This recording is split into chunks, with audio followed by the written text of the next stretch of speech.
안녕하세요 여러분. 오늘은 조금 민감한 주제를 이야기해 보려 합니다. 바로 구글, 정확히는 알파벳 주식에 대한 이야기입니다. 구글 주가는 최근 최고점 대비 많이 떨어졌고 많은 분들이 지금이 매수 기회라고 생각하시는 것 같아요. 저 역시 처음엔 그렇게 생각했습니다. 그런데 얼마 전에 저는 보유 중이던 구글 주식을 전부 매도했습니다. 오늘 영상에선 왜 제가 구글 주식을 전부 다 매도했는지 그 이유를 설명드리겠습니다. 먼저 말씀드리자면 구글이 망할 회사라는 건 아닙니다. 현재 상당히 매력적인 가격대에 있고 AI 분야에서도 혁신적인 모델들을 계속 내놓고 있습니다. 그런데 제가 구글 주식을 더 이상 보유하고 싶지 않게 된 이유가 있습니다. 한 전설적인 투자자의 말에서 영감을 받았는데요. 이분이 누군지 맞춰보세요. 많은 사람들은 요란하고 화려한 고성장 산업에 투자하는 것을 선호합니다. 하지만 저는 그렇지 않습니다. 왜냐하면 이런 핫한 산업의 모든 제품마다 MIT를 졸업한 인재들이 그걸 더 싸게 대만에서 만드는 방법을 밤낮 없이 연구하고 있기 때문이죠. 어떤 컴퓨터 회사가 세계 최고의 워드 프로세서를 만들면 곧이어 10개의 경쟁사가 엄청난 돈을 들여 더 나은 제품을 개발하고 8개월 후면 그게 시장에 나옵니다. 이 말을 한 사람은 바로 피터 린치입니다. 피터 린치는 1977년부터 1990년까지 13년간 피델리티 마젤란 펀드를 운영하면서 연평균 29.2%의 수익률을 기록했습니다. 그가 운영을 시작할 때 1800만 달러였던 펀드는 그가 은퇴할 때 140억 달러로 성장했습니다. 월스트리트 역사상 가장 성공한 펀드 매니저 중 한 명으로 평가받는 인물이죠. 지금 AI 시장이 딱 피터 린치가 말했던 상황입니다. 이 순간에도 수만 명의 인재들이 AI 기술을 연구하고 있고 그중 어떤 사람은 구글에 들어가고 어떤 사람은 경쟁사에 들어가고 어떤 사람은 새로운 회사를 창업하고 있습니다. 실제로 최근 오픈 AI CEO 샘 올트먼은 인터뷰에서 메타가 직원 한 명을 데려가기 위해 1억 달러의 계약금을 제안했다고 말했습니다. 감이 잘 안 오실 수도 있는데 리오넬 메시의 연수입이 1억 3,500만 달러 정도입니다. 그만큼 지금 AI 인재 확보 경쟁은 상상 이상으로 치열합니다. 이런 상황에서 과연 누가 살아남을까요? 구글일까요? 메타일까요?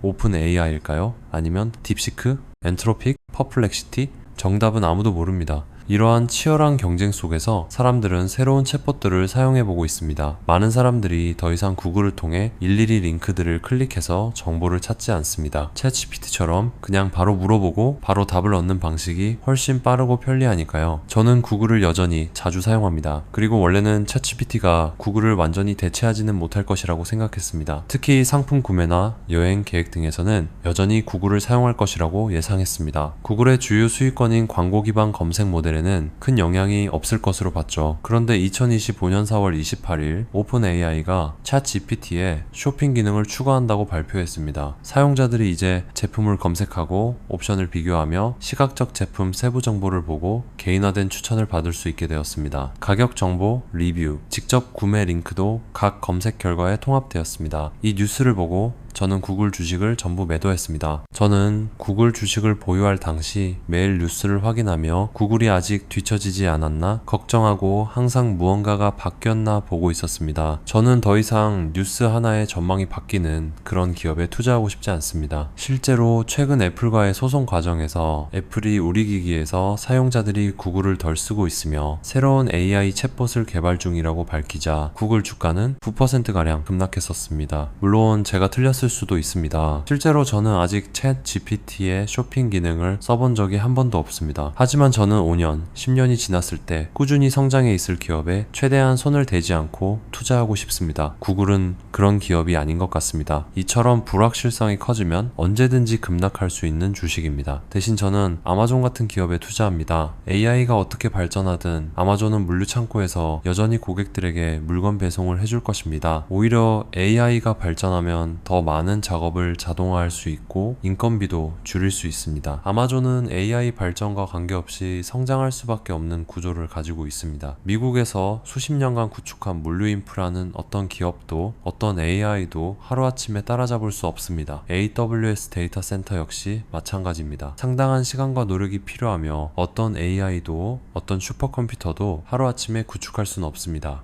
그렇다면 구글의 실적 상황은 어떨까요? 객관적으로 보면 구글의 2025년 1분기 실적은 분명히 좋습니다. 전년 동기 대비 매출이 12% 증가했고 그중 구글 클라우드가 큰 역할을 했습니다. 구글처럼 이미 거대한 규모의 기업이 두 자릿수 성장을 기록한 건 꽤 인상적인 일입니다. 특히 3년째 매출이 거의 정체된 애플과 비교하면 더 눈에 띄는 성과죠. 구글의 매출 구조를 보면 검색 광고가 전체 매출의 약 50%를 차지하며 9.84% 성장을 하였습니다. 이 수치만 보면 아직 챗GPT의 영향은 제한적입니다. 하지만 저는 구글의 입장이 조금 이상한 점이 하나 있습니다. 최근 실적 발표에서 순다르 피차이, 알파벳 CEO는 검색 매출 성장률을 두 자릿수 성장이라고 표현했지만 실제 검색 광고 수익 성장률은 9.84%로 분명히 한 자릿수 성장입니다. 두 자릿수의 0.16%의 미세한 차이라고 할 수 있지만 이런 과장된 표현에 저는 신뢰가 떨어집니다. 일반적으로 두 자릿수 성장이라고 하면 대략 12에서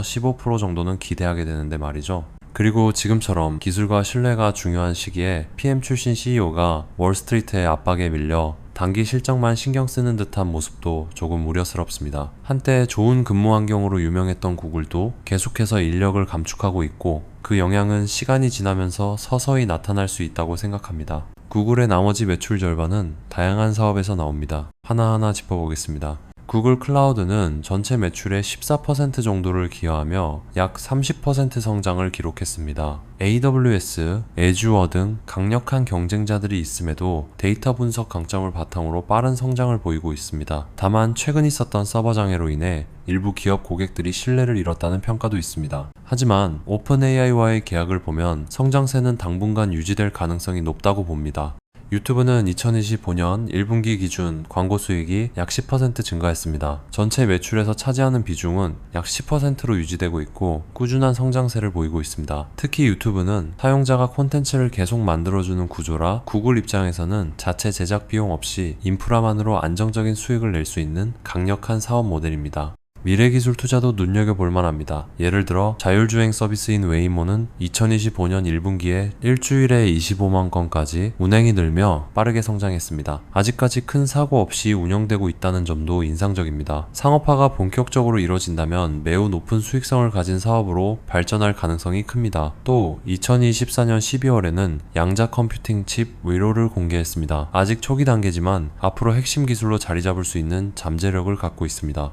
이렇게 다양한 방면에서 구글은 분명히 훌륭한 실적과 기술을 보여주고 있습니다. 하지만 저는 여전히 한 가지가 걸립니다. 바로 검색 광고입니다. 전체 매출의 약 50% 그리고 대부분의 수익이 이 부분에서 나오고 있는데 이 구조가 흔들릴 수 있다는 점이 제가 구글 주식을 계속 보유하지 못하게 하는 핵심 이유입니다. 물론 저는 검색 광고를 뺀 사업들만으로도 기업 가치가 현재 가격에 충분하다고 판단되는 순간이 온다면 그땐 다시 구글에 투자할 겁니다. 한 가지 덧붙이자면 구글에겐 또 다른 리스크가 있습니다. 바로 규제입니다. 현재 구글은 여러 정부와 규제기관으로부터 광고 시스템 해체, 크롬 분리, 유럽 벌금 등 상당히 강도 높은 압박을 받고 있습니다. 하나하나 따지자면 굉장히 길어지겠지만 하나 확실한 건 이러한 압박이 반복된다면 구글의 수익 구조 자체에 타격을 줄 수밖에 없습니다. 특히 광고 시스템 해체는 만약 구글이 검색 광고에서 지금처럼 두 자릿수 가까운 성장을 유지하고 있는 이유가 실제로 독점적인 광고 시스템 덕분이라면 이 부분이 해체되는 순간 구글의 핵심 수익성에 치명적인 영향을 줄 수 있습니다. 영상 정리하겠습니다. 구글이 챗GPT 때문에 사라질 회사는 절대 아닙니다. 기술력도 충분하고 자본도 많고 여전히 유튜브나 클라우드 같은 사업은 건재합니다. 하지만 문제는 불확실성입니다. AI 시장의 흐름이 너무 빠르게 변하고 있고 검색 광고라는 핵심 수익권이 흔들릴 수 있다는 점,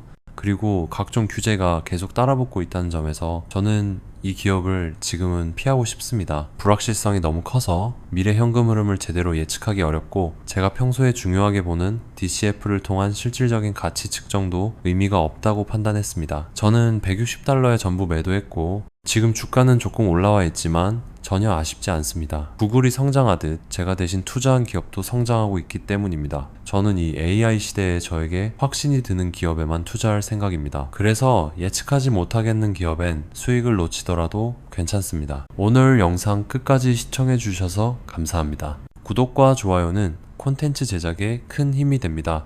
궁금하신 점은 댓글로 남겨주세요. 그럼 다음 시간에 또 뵙겠습니다. 감사합니다.